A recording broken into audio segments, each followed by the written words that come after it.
Tout le monde, j'espère que vous allez bien. Ça me tentait de vous parler en ce moment. En fait, depuis peu, là, j'ai une boutique en ligne en bonne et due forme.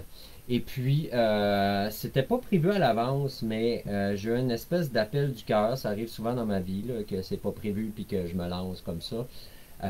Pour créer une espèce de librairie, pas une espèce, une librairie dans laquelle je vais et j'ai déjà commencé à regrouper des livres qui me parlent, que j'ai lus ou non, mais qui, dans leur thème, dans leur façon d'approcher les choses, dans leur philosophie, me parlent profondément et qui me permettent, en fait, qui, à mon avis, sont des livres qui peuvent aider à construire le monde auquel nous aspirons tous.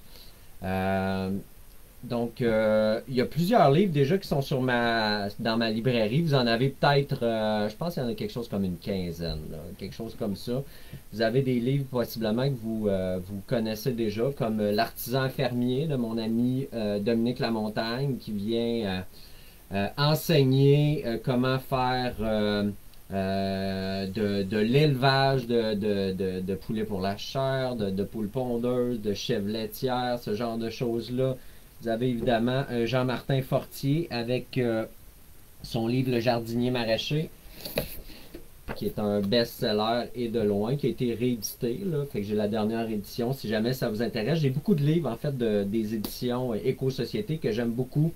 Un livre que je suis en train de dévorer en ce moment, c'est Les 4 saisons dans la vallée du Saint-Laurent, qui montre le mode de vie des paysans essentiellement, un peu des citadins, mais beaucoup des paysans au fil des saisons au 19e siècle. C'est vraiment génial. Fait que t'as une section pour chaque saison. Jean Provencher, c'est un petit bijou, ça je remercie Marie-Michel Doyon du Peuplier qui m'a fait découvrir ce livre-là. Bref, il y en a vraiment beaucoup. Pas seulement, donc vous voyez, pas seulement sur les poules, la permaculture, oui sur ces sujets-là, mais d'autres aussi. Parce que je veux, moi, le livre, je le vois vraiment comme un véhicule de connaissances, d'expérience. Puis je vais juste vendre des livres, moi, physiques, là, papier, pas de version électronique. Parce que pour moi, de transformer un arbre pour l'utiliser comme livre pour transmission de connaissances, vivre des expériences, du merveilleux, tout ça, je trouve que c'est un usage immensément noble, et puis qu'on retrouve plus ou moins avec des versions électroniques. Fait que je vais me cantonner dans le livre papier.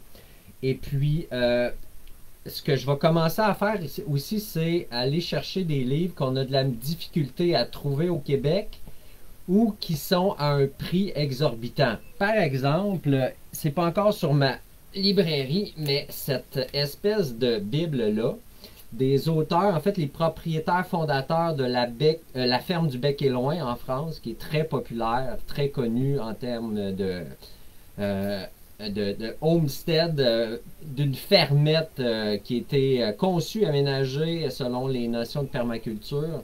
Ben, il est encore dans son emballage. Ça, c'est une version que j'ai achetée, là, mais ça vient de la France. J'ai dû payer 50-60$ de shipping. Là. Oui, c'est pesant, c'est 1000 que de pages, mais je vais essayer d'avoir ça pour donc en acheter une petite quantité qui va permettre, moi, de la vendre moins cher, sauver sur des prix de shipping. Fait que j'ai aussi l'intention d'avoir de plus en plus des livres comme ça sur la librairie Neoterra. Puis d'ailleurs, si vous avez des suggestions de livres comme ça à ajouter, je peux rien vous promettre, mais ça va me faire plaisir de les considérer. Donc n'hésitez pas, envoyez-moi courriel, messenger, peu importe, je vais les prendre en note, puis je vais regarder comment je pourrais faire en sorte d'accueillir ça dans la librairie pour que tous ces livres-là qui construisent le monde auquel on aspire là, puissent être diffusés largement. D'accord? Donc voilà, je vous invite à aller voir un petit peu de ce côté-là, qu'est-ce qu'il y en est. C'est un work in progress, évidemment. Il y a déjà plusieurs livres, là, mais il y en a plein d'autres que j'ai en tête que je veux mettre en place au fil du temps. Mais il y a déjà une belle masse de présente, donc c'est pour ça que je fais le live en ce moment. Là. À un moment donné, je n'avais deux, trois. J'aurais pas fait de live à ce moment-là. C'était un peu gênant. Fait que là, il y a une belle masse, donc je vous invite à aller voir ça. Puis, donc voilà, c'est ce dont je voulais vous parler. Je vous invite à aller voir ça, mais passez aussi un très joyeux temps des fêtes. Je vais vous envoyer quelque chose là, sur Facebook probablement demain, puis par infolette si vous êtes abonné. Là. Petite surprise joyeuse. Une petite chanson. J'ai pris l'habitude, en tradition, de faire des chansons et de partager ça à ma gang de Néoterra. Fait que je vais vous envoyer ça demain. On va filmer ça ce soir, ma blonde puis moi. J'en dis pas plus, mais je pense que j'en ai déjà trop dit. Fait que voilà, belle soirée, puis à très bientôt. Salut!